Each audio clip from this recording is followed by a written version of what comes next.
The first track in any Mario Kart typically has a simple layout, allowing players to learn the basics when they first play the game. As a result, the world records on these tracks are often just about clean driving and making the most of the mechanics of the game in question to get as fast a time as possible.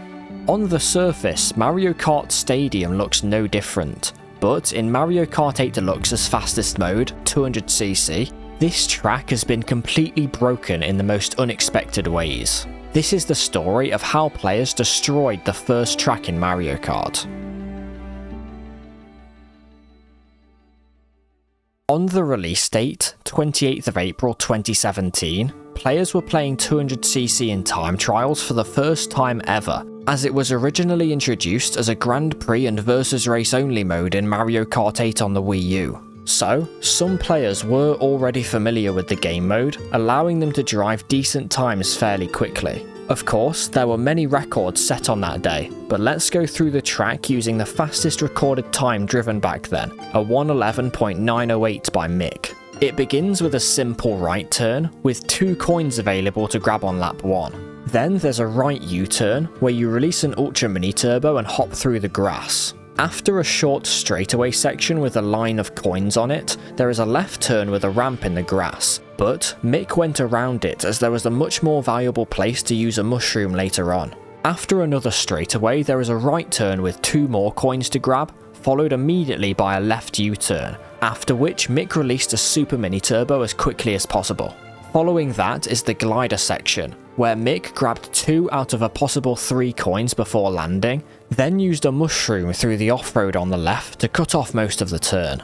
Mick went even tighter on this final turn on lap 3 since the coins were no longer a factor, but in nearly all subsequent world records, players were taking this tight line on every lap as they got used to dealing with the coins. So, the layout of this track was fairly simple. There was nothing too difficult to drive in 200cc, and the shortcuts weren't overly spectacular. Over the next couple of days, Nato and Anthony traded the world record until it reached a 110.375. In this run, Nato used a new shortcut involving the ramp in the grass. It turned out that you didn't have to use a mushroom for this shortcut, as you could just do a mini turbo hop on the border of the road to get onto the ramp without touching the off-road. The rest of this run was pretty strong for a world record set only 3 days after the game was released, amplified by the fact it took 13 days for it to be beaten by Mick, who had a new strategy to help him out. After the ramp cut, there is a right turn with a lot of grass next to it, intended to be driven through with a mushroom in races. However, on lap 2 and 3, Mick just jumped over the majority of it, cutting off the turn to save a bit of time. This was enough for him to get the first 109 4 days later, the first significant sub on the track. In the 2.5 months after that, 3 different people got the world record using the same strategies as Mick. Anthony brought the record down to a 109.673 across 5 runs in the space of 30 days. Then Super FX got 3 records to save over a 1/10 of a second. Then Ryan 5 saved another 1/10 of a second towards the end of July, ending up with a 109.425. None of these players were doing anything new, just driving slightly cleaner lines each time was enough to get into the mid 109 range. The character and vehicle combo had also been established by this point. Wario on the Biddy Buggy with the leaf tyres was the perfect balance of speed, anti-gravity speed and mini turbo for the track. Ryan's run ended up standing for 204 days thanks to how clean the driving was. Impressive considering it was only done 3 months after the game was released. It would require a new strategy for anyone to beat the record, which is what happened on the 15th of February 2018. Kevin drove a 109.399, but he only got 6 coins on lap 1, when everyone beforehand was going for 8. He realised that taking a much tighter line on the very first turn of the track was worth missing a coin for. Then he managed to clip the wall on the inside of the off-road shortcut, which gives you more momentum than a regular hop through the grass. So he saved a lot of time at the start of the race, but he then only got 2 out of 3 coins on the glider on lap 1, giving him a 2 coin disadvantage throughout the whole of lap 2. He was actually behind Ryan at the end of lap 2, but then he drove the fastest lap 3 in any world record up until that point to clinch the top spot. In the next month, there were a couple of players Kevin had to compete against to hold on to the record, with Ryan getting a 1 millisecond improvement in March, forcing Kevin to reclaim it 2 days later with a 109.286. Then Army got his first ever world record a week after, which Kevin responded to the same day with a 109.159. With all these constant improvements, a 108 looked like it would happen soon. Jimmy started a run on the 31st of March that went really well on lap 1, driving a faster split than any of the world records had. It then went really well on lap 2, driving a faster split than any of the world records had. And then it was going well on lap 3 until the very final turn, where he got pushed wide by the wall and then did 2 slides before the finish line. He still got a new world record, but he lost over a tenth of a second at the end, which showed that a 108 was absolutely possible.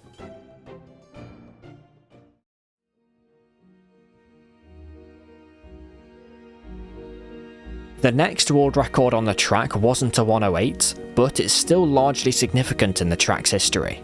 Army reclaimed the record using a new combo that Timo suggested, Donkey Kong on the Wild Wiggler. This gave him slightly extra speed in return for a loss in mini turbo, a worthy trade as it helped him get a 109.137. The next day the combo changed again, as Soman got the world record using Wario on the Wild Wiggler, which gives even more speed for even less mini turbo and less handling this time. He drove a 109.028, so close to the 108, but like Jimmy, his lap 3 let him down. However, the week after he made the breakthrough, a 108.910. He drove the fastest lap 1 and 3 in any world record so far. It was a fantastic run. He decided to come back 5 months later though to see how far he could push the time down through pure optimization, and I think it's fair to say he did quite a good job. After getting a few small improvements in early October 2018, Soman drove one of the best runs in the game's history on the 14th.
Soman was one of, if not the best time trialer in the game's early history, and runs like this prove it. If you look at the list of the 100 longest lasting world records ever, as of recording only 6 of them were driven in 2018, and 3 of those 6 were by Soman. This Mario Kart Stadium time is one of those 3 runs, as it ended up staying at the top for 682 days. The game had only been out for 534 days when the run was driven, so this achievement is nothing short of incredible. So, who ended up beating this crazy world record? Well, it was Timo on the 26th of August 2020, the player who recommended the combo switch 2 years earlier. How exactly did he beat Soman? Well, here is where things on Mario Kart Stadium start to take a turn. So far, all of the strategies have been fairly straightforward and none of the shortcuts have been anything overly crazy. However, something had been discovered in Mario Kart 8 Deluxe that was slowly taking over the world record scene: Motion Glider. In December 2019, Maze set a world record on Bowser's Castle that looked normal at first, but then on the glider Waluigi tilted completely sideways, something nobody had ever seen before. Maze had discovered that if you turned on motion controls and then tilted your controller alongside holding the joystick direction, you would travel at a much higher speed. This discovery would change how players approached glider sections on many tracks, but it didn't have an immediate impact. It took several months for players to realise how fast this strategy was and then get used to it as a mechanic, so its implementation into world records was fairly slow. The 150cc Mario Kart Stadium world record had a motion glider added in July of 2020. Then a month later, Timo found it to be faster on 200cc as well. He used a mushroom after grabbing the coins, then took the turn with the glider still activated using motion glider. This saved a ridiculous amount of time. Timo was immediately confident that a 107 would be possible with this strategy. He set 2 world records with motion glider, then in the next couple of hours P got 2 records of his own to bring the time down to a 108.344. The next day, Army came back to the track, and he saved the rest of the time needed to get the first 107. He wouldn't stop there though. In the next few days, he brought the time all the way down to a 107.725, nearly a whole second faster than Soman's last world record. At this point in time, Army had established himself as one of the greatest time trialers in the world, so it was not surprising that others struggled to keep up with him on the track. His 107.725 was set only a week after motion glider was implemented, but it ended up lasting at the top for 156 days. He himself was the one to beat the time in February of 2021, setting 3 world records in 2 days. His final record of that month, a 107.620, then lasted for another 128 days until he beat it again with a 107.493 in June, and then 208 days after that he got 2 more records using a small new strategy on lap 3, where he does a mini turbo trick off the glider ramp. This saved a tiny bit of time over a normal trick, but it couldn't be done on lap 1 and 2 since it would skip the coins. 36 days later, on the 13th of February 2022, he drove a 107.363, his final world record before the booster course pass was released in March. This wasn't the end of his domination though, as 294 days later he drove this incredible run.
All 3 laps of this run were the fastest driven in any world record on the track. It was brilliant. Army was now completely satisfied with it, so he moved on to other tracks for good.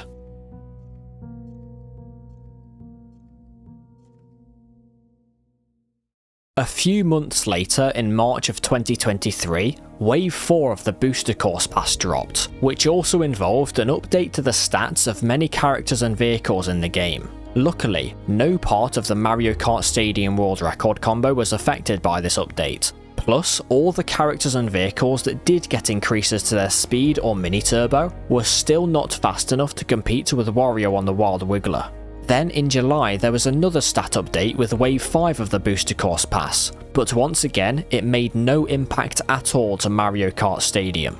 So, as other great world records were taken down by new combos, Army's 107.271 stood strong, remaining at the top with nobody looking close to beating it.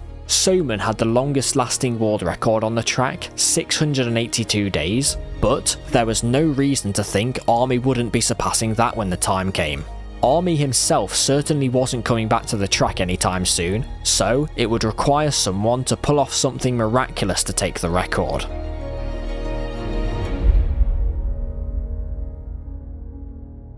What happened? He used Yoshi on the Biddy Buggy, a combo with stats nothing like Wario on the Wild Wiggler. It has so much less speed. Of course, the higher mini turbo is nice, but it had never been worth it on Mario Kart Stadium. So, how did he manage to beat one of the best records in the game with a far inferior combo? Well, you may notice that his lap 2 was absolutely ridiculous, nearly a full second faster than any lap 2 ever driven before.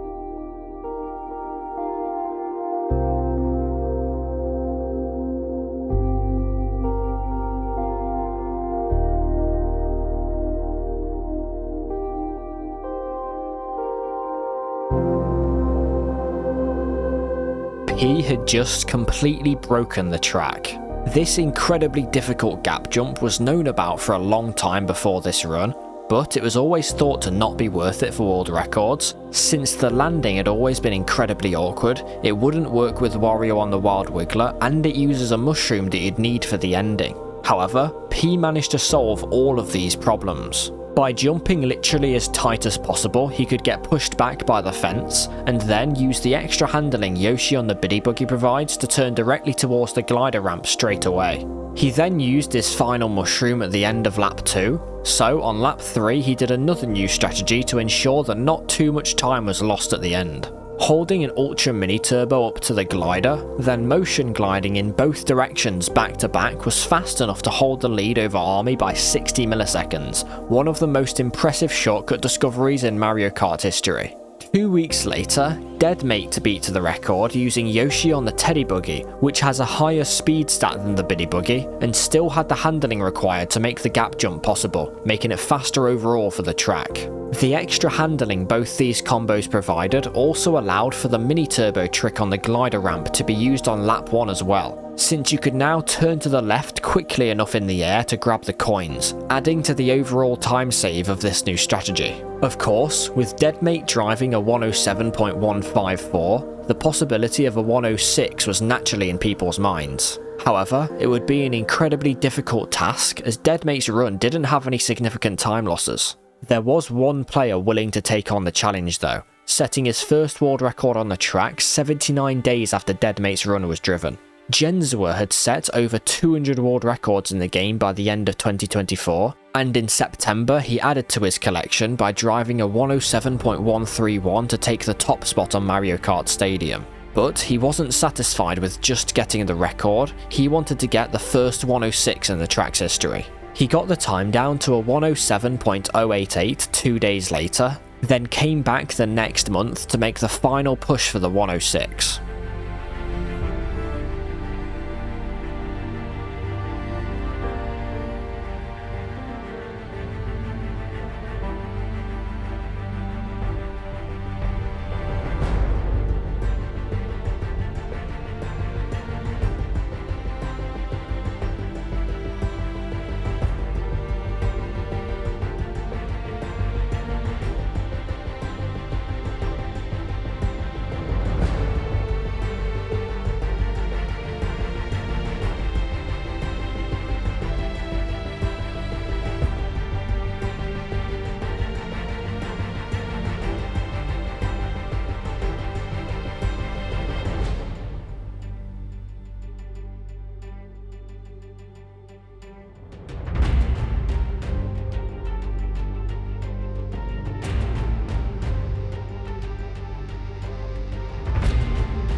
The fourth significant sub on the track had been achieved.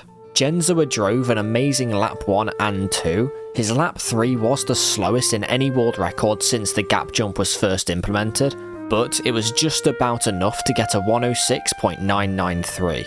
The run was definitely improvable, but Jenzua was satisfied with the sub, and nobody was too interested in getting to the top after it had been achieved. So, the track had been revolutionised by Motion Glider in 2020, and then completely broken by P's gap jump strategy in 2024. Everyone thought that this would likely be the end of Mario Kart Stadium's journey. Maybe one day someone would optimise it a bit more to save another tenth or two, but nothing as crazy as this would ever happen again.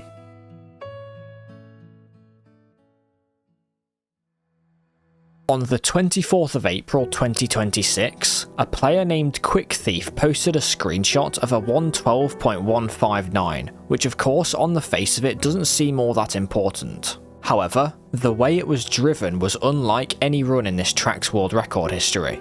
In the glider section, rather than doing the regular motion glider, Quick Thief was doing this.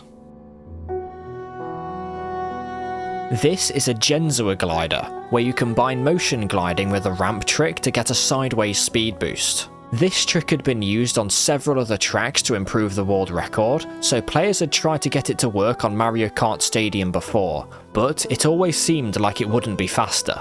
This was still the case for Quick Thief's clip, but on this occasion a few other players were inspired to do some more testing with it to make absolutely sure that it wasn't being overlooked. Firstly, Monera posted a clip of a faster version of the trick, and this showed that it might have some proper potential.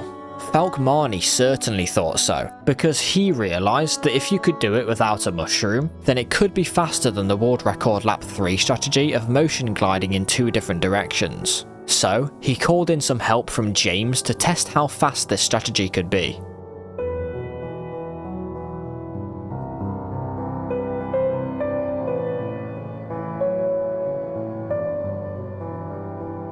Some of the Jenzua gliders Falkmani and James were getting were ridiculous. Falkmani even drove a lap 3 time faster than any in the track's entire history after only a couple of hours of attempts. Mario Kart Stadium had truly been broken again.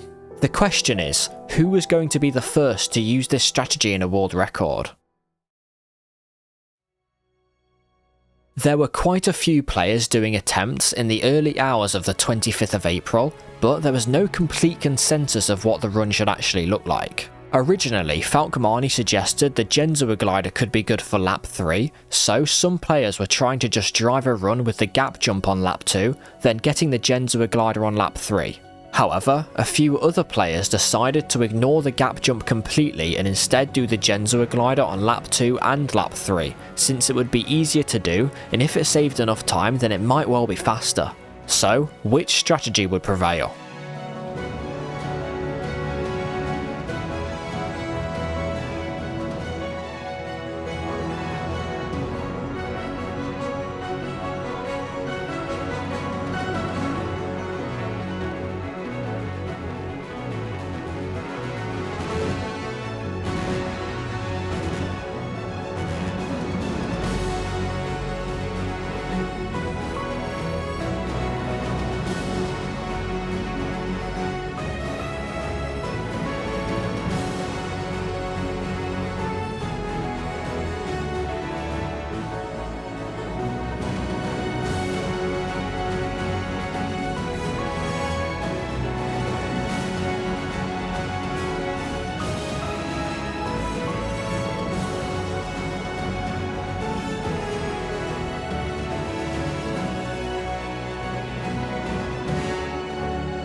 Mirai did the Jenzua glider on lap 2 and lap 3 to beat Jenzua on Mario Kart Stadium, not the turn of events people were expecting. Since the Jenzua glider now didn't use a mushroom, he had 2 to spare for the rest of the run. So he used one at the start to get up to full speed immediately, and then used another on the first turn of lap 3 after the Jenzua glider, since the alignment from landing took him straight into the grass. Also, the switch to Kamek was made because the handling benefit of Yoshi was no longer needed for the gap jump, so Kamek's higher speed stat was worth it. After Mirai made the breakthrough, he and Army then traded the world record a few times to get the time down to a 106.335, but then Mirai started going for the Jenzua glider on lap 1 as well, completely ignoring the coins at this point since it saved so much time. This idea worked perfectly, as he then got the record down to a 106.110, saving half a second on lap 2 thanks to the shortcut on the first turn.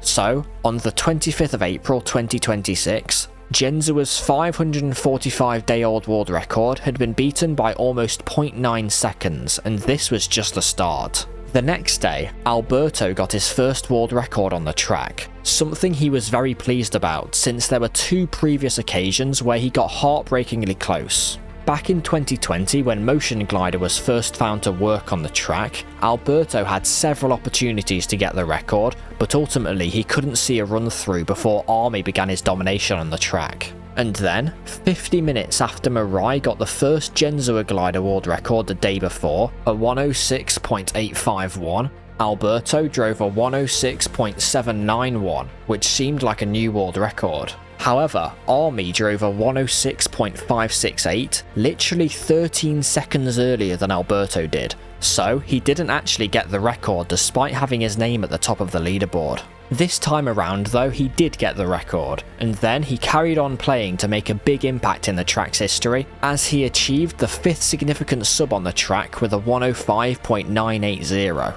He didn't even stop there though, he improved 4 more times to end up with a 105.842 the next day. 2 days later, Mirai got the world record back with a 105.772. Then the day after that, James got the world record by 5 milliseconds, a nice reward for helping make the Jenzua glider faster in the first place. Later that same day though, Army reclaimed the record. Then over the next few days he grinded the track to cement himself back on the top of the leaderboard, driving this run on the 3rd of May 2026.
.105.415. The first track in the game, 9 years after it was released, had just had a 1.5 second time save in the space of 8 days. This is where the world record stands today, but I'm sure we'll see more improvements in the future. Army's run is really strong, but he himself has driven individual lap times fast enough to add up to a 104.944. So, one day we could see the 6th significant sub on the track, but it would be absurdly difficult for anyone to go for. There has been some discussion about whether the turn skip could be combined with the Jenzua glider to save time, but it seems that the mushroom at the start of each lap might actually save more time overall than the turn skip would. I've also seen suggestions of other combos having some potential to be faster than the current combo, so who knows what we might see in the years to come on this track, as it certainly hasn't disappointed so far. Thanks for watching.